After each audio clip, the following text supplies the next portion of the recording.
Dog Nation, Jackson, Janet's greetings and welcome to your daily dose of donkey with Ginger. It's your boy, the Viking Donkey, coming to you for the last time before we are prepping for real football. Gingy, Thursday night preseason game means it's actually happened.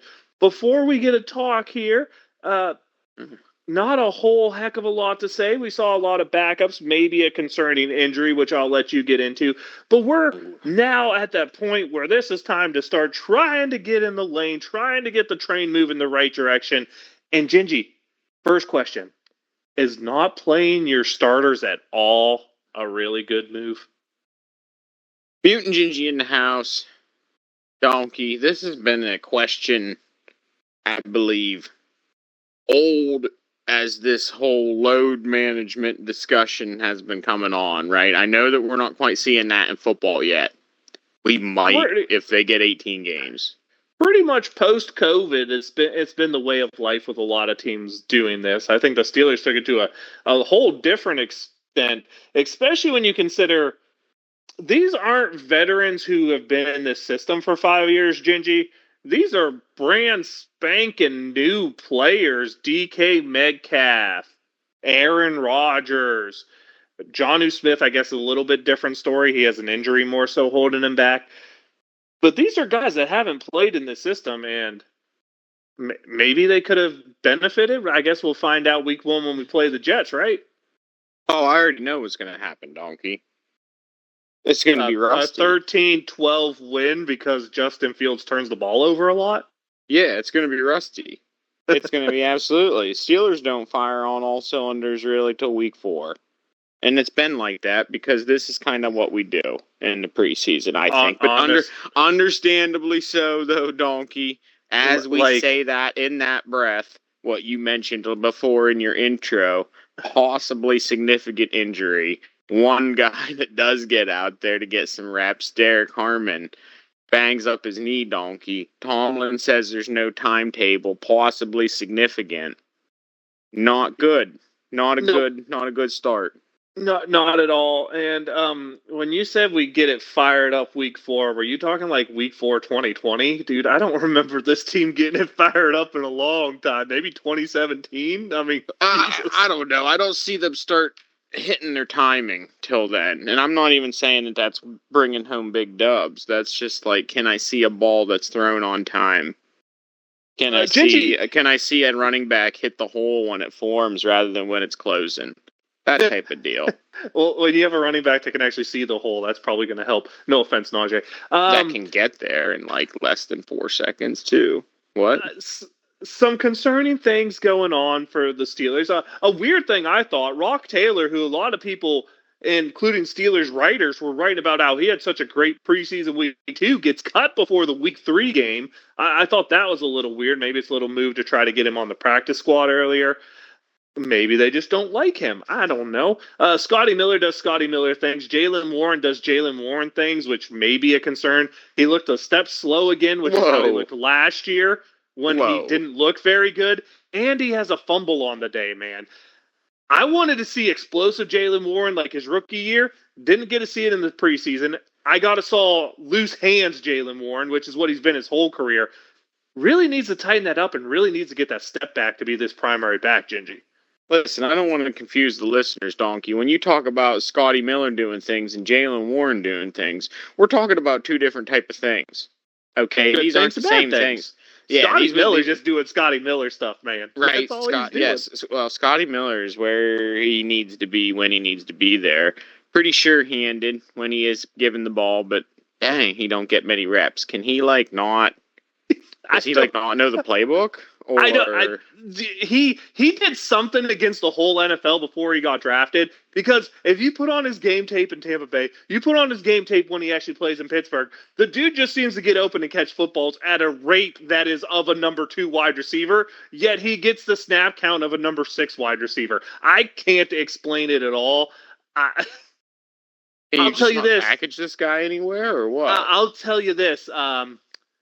Based off our wide receivers being small and being injury prone, maybe he'll get a chance with Aaron Rodgers. And man, he had a pretty good time with Tom Brady. He seems to like those old quarterbacks. Maybe Scotty Miller will step up and have a year. Who knows? We'll see if he makes the unit. That's for sure. First waves of cuts came through, Gingy. I'm gonna be honest with you. It's a bunch of names I don't even remember seeing on the field during preseason because I have the roster in front of me so I can check out the numbers. I don't remember seeing any of them outside of McQuaid, who was the long snapper signed because of Kunitz's injury. But we all know Kunitz with that broken sternum, right? I think that's what it was. Probably going to miss at least a week or two into the regular season. McQuaid getting cut, though's not a surprise. What they're probably going to do is usher him to the practice squad, elevate him the games that Kunitz can't play, right? Sounds pretty likely, Donkey. But if you allow me to interject, before we get too far away of the people doing the things, we talked about the Yes. Scotty Miller things. Yes. I need to talk about the Jalen Warren things as Ugh. well. All right, this guy needs to stop putting the ball on the ground. I was trying. I was trying to avoid it. It really wasn't that much of it. It's pre-week 1. Listen. This is the guy. This is the guy. He's going to be touching the rock, Donkey. We talked about all freaking off season how important the running game is going to be to this team. We've got some skill. Yeah, upgrading. Well, we are fumble Ruskian. Okay, I saw that hit that he took over the center during that play. He just needs to secure that ball. That wasn't even like. He had that like he's carrying a loaf of bread. He's swinging it around out there. Come on, man. We can't be doing that. He's a small guy, too. Those small guys, man, you have to tuck that ball tight. That ball's just hanging out there. That's a huge L for me. But like, it's preseason. He'll learn. I don't know if he's going to be getting Najee type of touches, right? I do believe. What are we going to do in that backfield? Is this a 2, 3-headed monster, 4-headed monster? What is going on back there? They're definitely going to use Warren and Caleb Johnson. Probably. Remember Warren's rookie year? It's probably going to be much like that, except the carries are going to be Jalen Warren over Caleb Johnson, would be my guess. Gainwell, man, I understand what he brings. He brings a running back that can catch the football, and sometimes that's needed. But I didn't see any explosiveness from him in the plays that I saw out there. And I'm going to be honest, running backs number 4 and 5 who aren't likely to make this roster, and Trey Sermon and Lou Nichols, man, they both showed me something that I want to see. I want to see them play against the regulars because Lou Nichols looks so much more explosive than either Jalen Warren in his 5 snaps he got, to be fair, or Gainwell in the amount of time he got. Way more impressed with what I saw out of Lou Nichols. Lou Nichols had 3 or 4 plays in the preseason in about 5 quarters of football, over 20 yards. That's the type of stuff I want to see. That's the guy I want to see make this team. And then Trey Sermon, man, he showed a little shiftability, scored a couple touchdowns, had a 20-yard reception in there. But more importantly, he did something that Caleb Johnson didn't do early in the preseason, and something the Steelers haven't been good at since frickin' Le'Veon Bell was here. He got 1 yard when we needed 1 damn yard, Gingy. Those two things, those two guys, I don't think either one of them is going to make the roster. But, man, those are the 2 guys who really showed out for me on the offensive side, outside of someone I want to get to next. But your take on the whole running back room and how many do you think we keep? Because I think it's 3, and I think it's a 3 you know. Yeah, I agree. I think it's 3 and the 3 that you know. I don't know, Donkey. We're going to be... everybody needs to stay healthy, and it's still looking pretty dicey back there. All right, right now it just really is. I hope we get to see more explosion than we have in previous years. The preseason hasn't shown it to me yet. But again, we started the show with talking about first unit. We're seeing guys playing against different units. This is out of character. Donkey, if we're not going to play a starter in a single snap, right? And I understand why. Then preseason is just, it ain't what it used to be. I'll say that. I don't know exactly what it is right now, but it's... Remember preseason week 4 when we were growing up was always the, hey, you're finding about your fringe roster guys? Well, now we got 3 weeks of finding out about our fringe roster guys. That's what it's became. These guys now get a bigger audition, which we can argue whether it's good or bad or that. I personally think the starters should play the whole the whole first half of the second game. That's how I feel. Some teams do that, and I think that's the proper way to do it. But it's not the Steelers' way. I'm a little bit more generous to the fancy guys more so than you are on that even, Donkey. I remember a time where your starters played a drive. If the drive went well, they all went and sat down. If that drive sucked, they went out there for a second drive, and then they all went and sat down. Then it was second stringers from that time until halftime, and then it was fringe guys the second half. I feel like I remember a time when that's what it was. That's fair. Yeah, Is that true? Am I making that up? I'd have to go. Tell I us, would have to tell go Gingy in the back and comments. I'd have to go back and look, but I think you're right on like the first games. I think it was a slow build up week one. Week normally it was like a drive because it was back in the four week preseason. It was like a drive in the first game, a quarter in the second game, a half in the third game, no playtime in the fourth game. That's how I tend to remember it.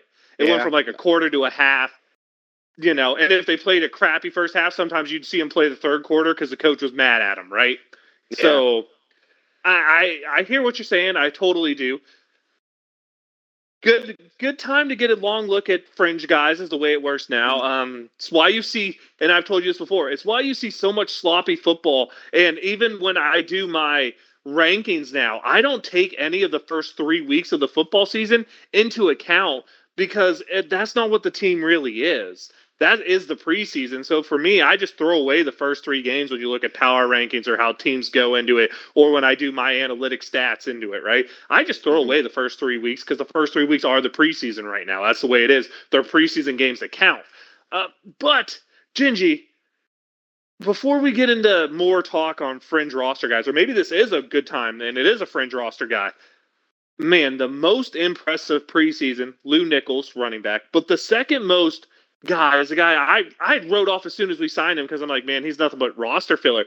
But Skylar Thompson really came out, and to me, watching him play, watching Mason Rudolph look more like the Mason Rudolph from Tennessee last year than the last 3 weeks of the Steelers from 2 years ago, right? Mm-hmm. Man, Skylar Thompson to me has to be the number two quarterback. And then to me, if Skylar Thompson becomes your number two quarterback, that puts Mason Rudolph's roster spot in jeopardy because you didn't draft Will Howard to not have Will Howard stay on the team, right? Never gonna happen, Donkey. I know, but man, if you watch that, tell me Skylar Thompson doesn't look like the better of the two quarterbacks. He does, but That's not. I guess they were both facing similar competition, right? But They man, did. They did. And week one, Skylar Thompson looked like the best quarterback.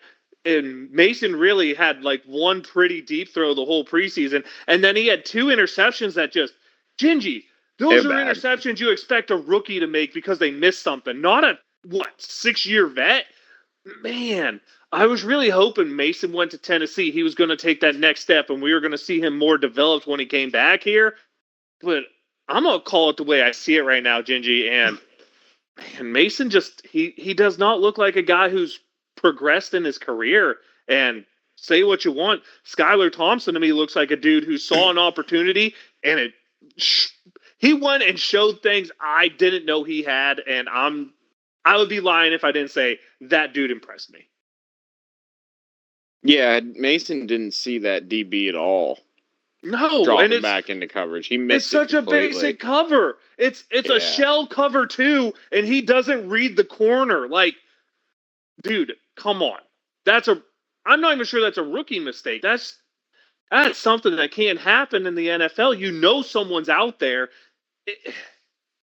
It really feels like Mason Rudolph just has a hard time reading zone concepts based off the ability of film, really watching, going back. Because after this game, I went back and I watched a couple of the Tennessee games, and he does good when it's man to man and he can see his man gets open. He can put the ball there. Okay. Mason Rudolph is not bad at putting the ball on a player. But when they play zone, man, he just seems to. He has that Carson Wentz thing, that analysis or paralysis by analysis thing, right? Where he doesn't see people in the zones.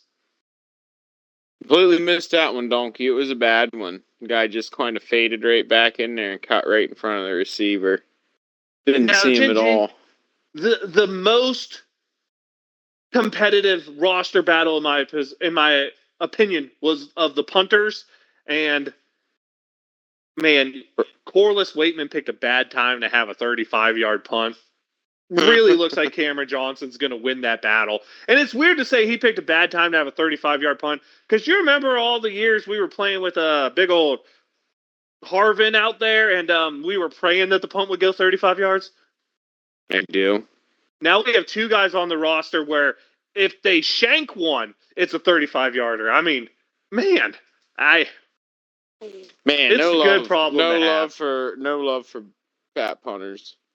Man, big press let me down so hard. I don't want to relive that. I don't.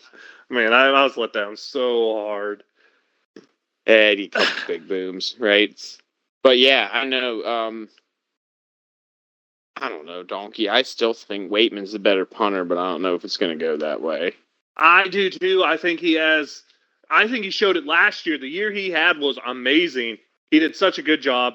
I mean, Cameron Johnson, you know what you get. He is a NFL punter. He is a top 20 punter in the league. I think Waitman's there too. I think it's a really good problem to have having two guys who are top 20 type punters. I'd be surprised if he doesn't catch on somewhere else. But to be honest, nowadays these kids are booming the ball like crazy. We see field goal kickers jacking 70-yarders, Gingy. These are not the Remember when like Norm Johnson led the league in punting at like 42 yards, something like that at his average? You remember those days? Yeah. Dude, those days are gone. Those days are long freaking gone. No, these kids are crushing it. Jesus, I mean, they're all just nuts. You can probably hear that ball. You can probably hear that ball whistle when it goes off their foot. Man, I will tell you, it was the game I went to last year. Corliss Waitman hit a ball that came up. You know where my nosebleed seats are. Dude, it came up to eye level. And I was like, damn, dude, that's the longest punt I've ever seen. Like, highest. And then the freaking Chargers kid comes out and kicks one over my freaking head, man. I was like, Jesus. Is this just the norm now? 5.5 second hang time, Donkey. That's what you need. Holy. Dude, I can punt a ball like 30 yards, but it might go 10 feet off the ground. These dudes are nuts, Gingy. Yeah, absolutely. And I agree. Very talented. Wow, I'm at awe at how much progress the just general kicking game has made in the last decade or so at football. It's just... And what's crazy is the kicking game's so much less important now than it used to be when we played those field position 12, 15 football games. Yet the dudes are so much better now when there's, in my opinion, less emphasis on being perfect in that system, in that area, right? Now it's more about just don't let the returner return the ball. Back in our day, it was like, you got to flip the field.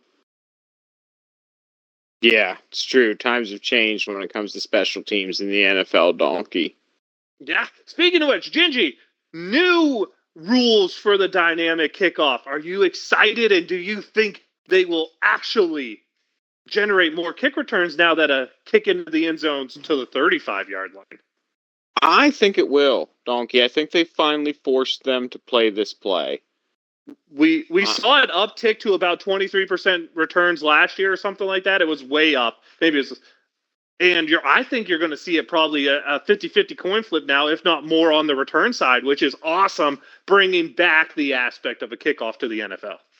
I do. I agree 100%. I would miss that play if it were to no longer be. However, they can try to save it. I am willing to make those. I'm willing to make those sacrifices. Side note, like quote unquote, elite football is, right? I'm not so traditionalist that we can't find a way to save that play.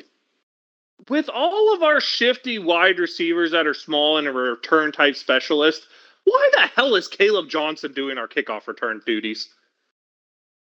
I don't know. We always have someone weird back there, don't we? Like Calvin Austin III, Scotty Miller, Roman Wilson. Like, put him on these little shifty dudes and let them do their thing, man. We've always had a running back there. Yeah, you remember when to be fair, you remember when Davenport was back there? I love Najee Davenport, man. You go and mention his name, I'm gonna have a good day. I love me some Najee Davenport. You remember him back there? He was a big rumbler. Oh shit! Do you ever go to a game with us where we tried to start the chant? What do horses say? No, hey, man, I love that guy. Yeah, Like fan my favorite. my Fan favorite favorite in Pittsburgh. odd Steeler note that if you didn't grow up during this time, you'd be like, "Who the hell is he?" Because he's like in none of the stats ever. But oh, that was a good one out there. Mm-hmm. Let's go. Continuing the talk of fringe roster guys here. Okay, let's go to defense. It looks like Loudermilk and he who shall not be named James Pierre with his interception there are probably Oh. locks to make this roster, and yeah, I get a rip on them for another season. Woohoo! However, James Pierre, if you only play special teams and as long as they don't try to throw you the damn football on a fake punt, I am okay with you being the only special teamer. Isaiah Loudermilk, please just pack your bags and leave. Is it too Hurt much to for ask? words. Hurt for words. These Yeah, guys are well, tried and watching true him, dude, professionals, he has Donkey. one They got career. time. Hold on, he has one career sack, and that sack he was 15 yards away from the quarterback when it happened. He chased him out of bounds, Donkey. Oh, from 15 yards away? It was very intimidating presence. His name's Louder Milk. You mean he was laughing so damn hard he tripped over his own feet and fell out of bounds? I'll believe that. Listen, This guy's gonna catch me, and then he trips. One and falls, sack yeah. is more than me and you got combined. It is. Hey, I'm not out here to say that I am a better athlete than that man. Clearly, he is a professional football player. Clearly, he's big enough to kick my butt. But that doesn't change the fact of I'm going to judge you on a professional level. Go play in the UFL, and I will root for you to become the sack leader in the UFL, okay? Or USFL. It's UFL now, so I'm good. I said it right. Not going to get myself in too much trouble on that. But maybe a surprising guy here. If we keep 5 inside linebackers, you're going to assume you have the 3 guarantees, which would be Holcomb, Wilson, Patrick Queen, probably the 4 guarantees. I doubt they cut Malik Harrison after giving him $5 million or whatever the hell it was. That 5th spot, though, dude, I'll tell you, the leading tackler for all 3 preseason games was Mark Bruner's son. Does this rookie draft pick make this team gingy? Leading tackler, all 3 preseason games, was a special team standout at Washington. Does Bruner make this roster? Ooh, I don't know, Donkey. Based on what I saw, I'm not sure. I don't think so. I think he does. I really do. And then I don't know if you saw it, but probably the best looking backup lineman we got. Thank God we signed an NFL caliber one. I was begging for it. Dude, Andres Pete looks like he is ready to actually be a good backup, whether he has to be guard or tackle. I don't care what position it is. If someone gets hurt, Andres Pete should be the guy that takes the spot. I don't disagree. I mean, we need more depth on defense, Donkey, in general. Top to bottom. It's just yeah, I won't disagree there. I mean, maybe outside linebacker, maybe Herbig is a good spot. I'd say corner. We're pretty deep at corner at this point. When you think Eccles started last year for the Jets, Ramsey looks. Jalen Ramsey looks like Jalen Ramsey. Joey Porter Jr. Maybe he learns how to keep his hands off people. We're okay there. I'm not going to lie. I am very concerned because the last couple preseason games, both Thornhill and Chuck Clark look freaking like they can't tackle, which scares me because that's all they can do. They don't intercept the football. So, what do you think the pecking order is on that cornerback unit? Ramsey takes number 1s, right? Yeah, Ramsey is your number 1. I assume Porter Jr. is going to play opposite him, and then Ramsey slides into the slot on nickel, is the way I would probably see it going. Okay. Just wondering. Don't forget, which one of them guys thinks the they're the best CB on that team? The Steelers say all 3 of them are going to start, which means we're going to play undersized on the defensive line again, or only have 2 linemen playing. I'm sorry, I missed that question. Do you ask who's number 1 on that team? Yeah, that's I was. Jalen Ramsey, without a doubt. Yeah. I watched him play that little bit, and Jalen Ramsey is years beyond Joey Porter Jr. And Joey Porter Jr. is the second best on that team. And I don't know if what that tells you about the really old guy we signed from Philly, but I'll tell you, there's a reason Philly let him go. by what I saw. When you Or lose just a step, it hard to get can't it be back. it can't be another Pat Pete. Can it? Can That's it? a hard part Really? because didn't Pat Pete give us at least a good season before he turned into a pumpkin?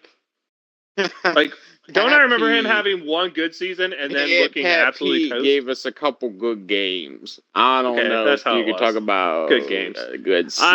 Yeah, it's another Pat Pete as far as I'm concerned. I hope he proves me wrong. I hope that early camp injury is the reason that it looked bad from the practice highlights that I saw. And yeah, let's just hope that's what it is. Let's hope it was just early season injury. The comeback's going to be strong, and this defense is going to be strong on the back end, at least in terms of covering people, which in turn should make the pass rush even better, or the pass rush should make the back end better. Who knows? But if they're both really good and they both make each other better, we should be great, right? That's what I'm getting hyped about, Donkey. You were talking about me not being hyped earlier. I'm hyped to see that starting defensive unit that's been so lauded and paid out there. Let's go. If it's not a top 5 defense, it wasn't worth our time. If it's not a top 5 defense, Mike Tomlin needs to be fired. Because they literally went all in on this season, made moves to make that defense better. They sure as hell better be elite. And I'm not going to say top 5 because you can sneak your way into statistical top halves. You need to be elite. You need to be game changing. You need to be a unit that wins football games. I haven't seen that in a long time. Probably not since we were in high school. We need to see it. If Not this since is the the way that the Steelers are going to play, yeah. Polamalu days. You know, we need to see it. You didn't make these moves to not be better, to not be more competitive, to not win today. And I'm getting ready. I'm getting hyped. The rubber's about to meet the road. We're about to see a bunch of cuts happen. Maybe we'll see some more talent being brought in by Pittsburgh. You can always hope for that. Maybe we'll see another wide receiver addition out there. Because I'm going to be honest, I love Scotty Miller, but Scotty Miller, Calvin Austin III, Roman Wilson, and Ben Skowronek as my options for number 2 leave me with a little more to be desired. I've seen a little bit from Calvin Austin, don't get me wrong. I've seen a little bit from Roman Wilson. But here's the problem, Gingy. I've never seen them not get hurt. That Yeah, they concerns got to me. be there. They got to be there. Exactly. Donkey, I want to tell you a story. Can I tell you a story? Sure. You know, once upon a time, these quarterbacks coming out of Green Bay preceding Aaron Rodgers. Ever heard of this guy called Brett Favre? Yeah, I know. And Aaron Rodgers not going to the Vikings absolutely ruined my heart because, man, that would have been so fucking funny. Okay, that makes sense. That makes a start in my story, right? We were talking about a Brett Favre who, when he played for the Jets, he looked washed. Yes? At 40... Every 40 quarterback not named Joe Namath looked washed as a Jet. I take that back. Chad Pennington, I am absolutely sorry I threw you in there. Chad Pennington, maybe a little bit of Vinny Testaverde. You guys might not deserve the hate I just gave to all of you. But everyone else, you're fair game. And that includes you, butt fumble. Brett Favre made a move late in his career, very similar to what Aaron Rodgers just did to the Steelers, right? What did Brett Favre do? He went to the Vikings. He went to play at in 40 a dome. years He was old. Smart. At 40 years old, and what did he do on that team, Donkey? That year, after looking washed, Brett Favre went 12-4, and Brett Favre led that team to the NFC Championship that year. I have an honest question. Donkey, don't interrupt my story. You see, there's Aaron Rodgers looking washed, coming off Achilles, coming from the Jets, coming to a tough division, AFC North. Here we go, 12-4. Yep, Donkey maybe 12-5 nowadays, right? Yep. And AFC Championship dreams for the Pittsburgh Steelers, upset of the Baltimore Ravens in a divisional round. Don't these things sound exciting to you, Donkey? And these are real possibilities. I told you this Steelers team had a chance to be good this year. I told you that. I've been the one trying to hype it if Aaron Rodgers could catch lightning in the bottle. I've been the one trying to hype that for a long time since we got pretty much associated with him. And I'm like, I personally think he gives us the best chance at a Super Bowl because he has the best chance of catching lightning in the bottle. Said that. But second off, didn't that team have Randy Moss, Chris Carter, and Griffith at running back? That's my story. All right, the story. No, I'm just asking. I don't remember that Vikings team. Was that Randy Moss, Chris Carter, and Griffith at running back? I don't believe it was. Like on a 1600 Pro Bowl year? What was that one? I don't believe it. I'd have to double check stats. I'd have to double check the stats. We need a Vikings, dude. I'm going to be honest with you. One of those Vikings teams was stacked, and I honestly can't remember which one it was. But yeah, I hear what you're saying. And to be fair, I don't think Aaron Rodgers looked washed last year. Look at him statistically in a vacuum. He made throws that are still NFL caliber throws. His stats are on par with Patrick Mahomes last year. I get it. It wasn't the greatest thing ever, but I don't get the washed talk. I mean, he still went out there and could do it. Could he move around the pocket like he could? No, dude. The dude looks like he's walking out there with pain. But he's old. Donkey, I'm trying to manifest dreams of 12-5 and an AFC championship over here. Dude, I don't care if they go 9-8 if they win an AFC championship.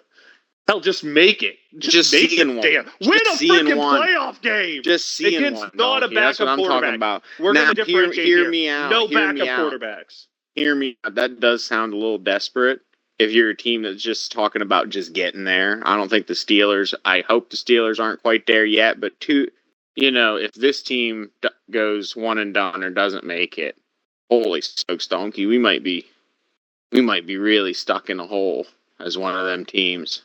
All right, dude. I thought Brett Favre joined the Vikings a lot earlier than he did.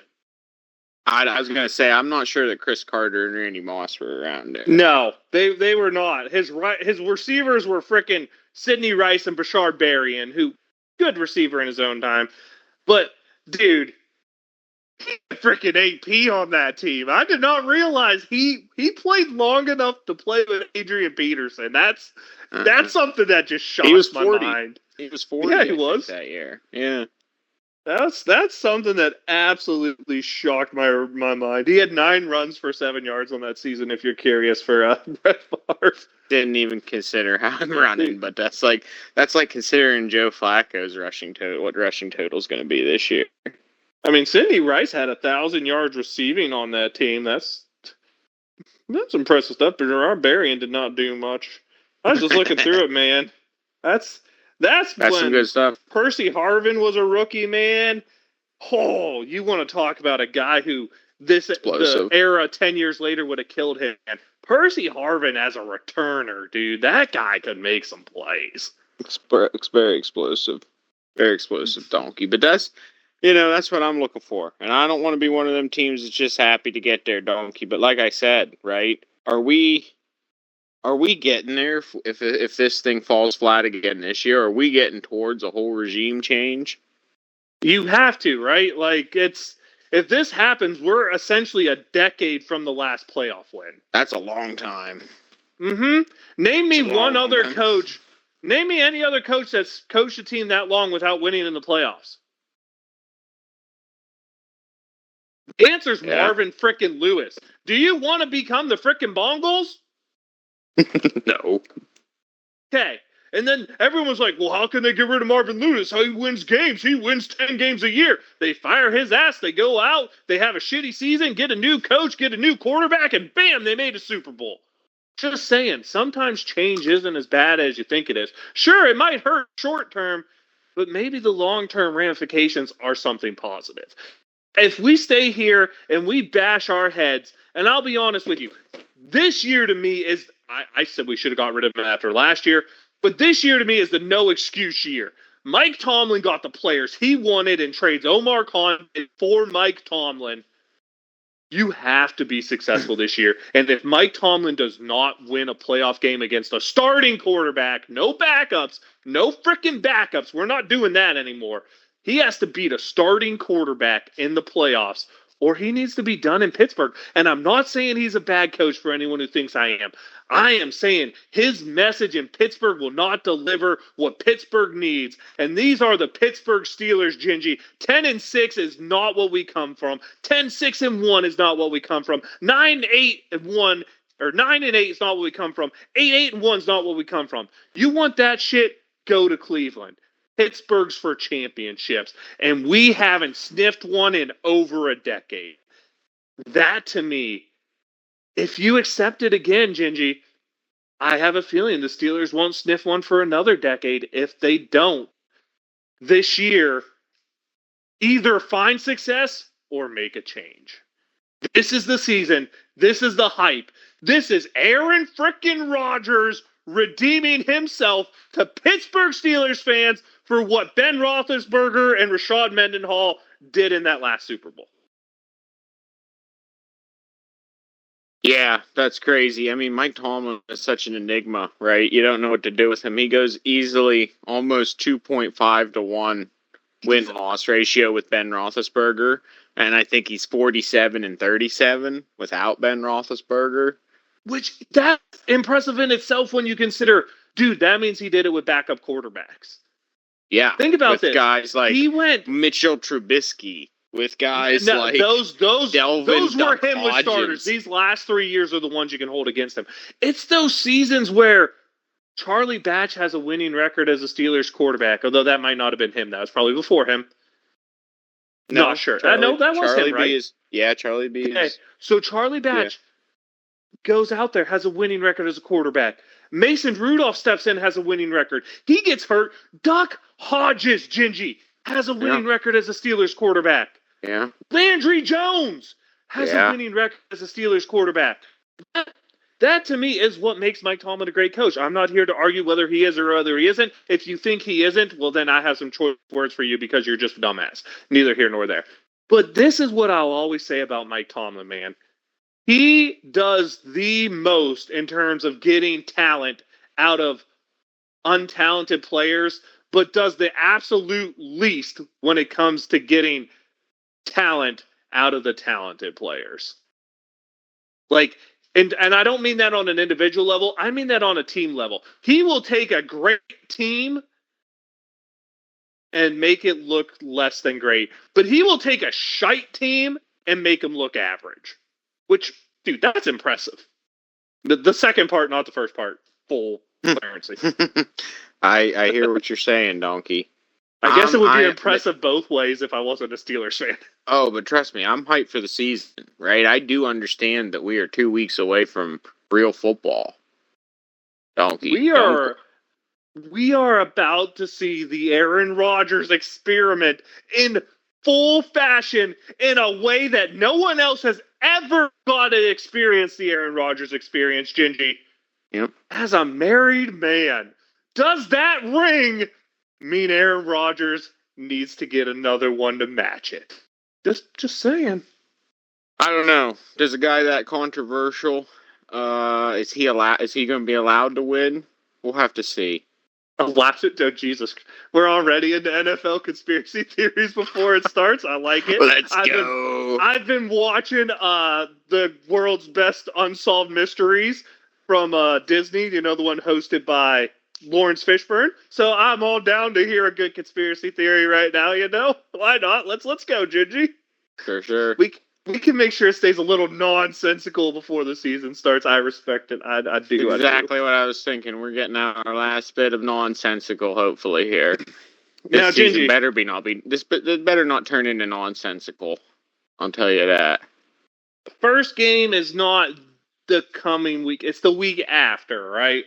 So we have like there's no NFL football on Labor Day. Yeah, no NFL football on Labor Day weekend, I believe. Yes, week after. Next weekend's Labor Day weekend. Yeah, because the Steelers' first game is when I'm flying to St. Louis, or I'm flying back from St. Louis because I'm going to a wedding. So yeah, of course, first week's got to be while I'm on an airplane. Yeah, it is. Donkey, you better get your cell phone out. Okay. Watch on my little screen. I will be watching, don't get me wrong. I'll be watching in the airport with my little ones, having a good old time. Hopefully all sorts of happiness flowing through the veins that gets to keep on going on my trip back. I'll be ready. So, Gingy, I'll be ready. next week we got to make sure we can steal Laskers because we have to do record predictions game by game so everybody has something awesome to look forward to for next week. But, Gingy, end of the preseason, roster cuts coming on Tuesday. Anything else we need to talk about here? I don't Keep know, the hype Donkey. train I think we pretty much covered it, though. We covered what we saw, right? We don't know what we don't know, and we didn't Our see a whole dreams, ton. our But expectations, but I our think I think I thoroughly expressed my expectations, hopes, wants, and dreams for this team. Let's go ahead and make it happen. Why not, man? Why not? Why not us? Why not now? All these other teams lost a lot of star players. The prime time Steelers is what it's going to be. And honestly, Let's we are go. pretty good in prime time. So maybe they need to schedule us a few more of those at the end of the year so we can stop getting our booties beat. That'd be nice. All right, JD, any shout outs to anyone for this one, or are we waiting for 2 weeks? 2 weeks. I'll have shout outs for you, Donkey, in 2 weeks. My shout out's going to be any player who's about to get cut between now and Tuesday. That includes all the names that were early on the list. That includes guys already like Rock Taylor, who we talked about. Any of you who gave your time to being a Steeler to, give us a chance to show our system, to show off, to show what you have. My shout outs to you again, because that's the way the preseason is for me. These guys need to get. I understand these games don't matter. I understand they're just putting tape for other teams. I understand all that. But still, these guys are suiting up in my town country colors, right? Steelers country, black and gold. They're giving it out there. Some of them are getting injured. Some fringe roster guys like that Warren, big offensive tackle from Hawaii, who got the concussion, gets cut after week 2 with that concussion. Those guys are putting it out there for us. So I think it's only fair that I give them a little bit of a shout out, put a couple names out there. If there's any other ones who don't make this team, man, little heart favorites like Lou Nichols, man. I know it's the preseason, but those guys gave me entertainment. Say what you want. I enjoyed it. They're going to be my shout out for the week. And now I'll let you know. I'm the Viking Donkey. It's Viking_Donkey at Twitch and Twitter. Daily Dose Donkey Gingers, where you get this awesome content. Be sure to tune in next week for our predictions. We're going to give you what we think about the season going through, and maybe we'll give you players we expect to lead the Steelers at every statistical category that matters, like receiving yards, touchdowns, that kind of fun stuff. But Gingy, let them know. Dude, Gingy in the house. We hanging out. We talking preseason football, but not for long. Donkey. Everybody who's got them towels put away for the year, it's time to break them out for certain. Wave them if you got them, Jackson Jennings. Here we go, Steelers.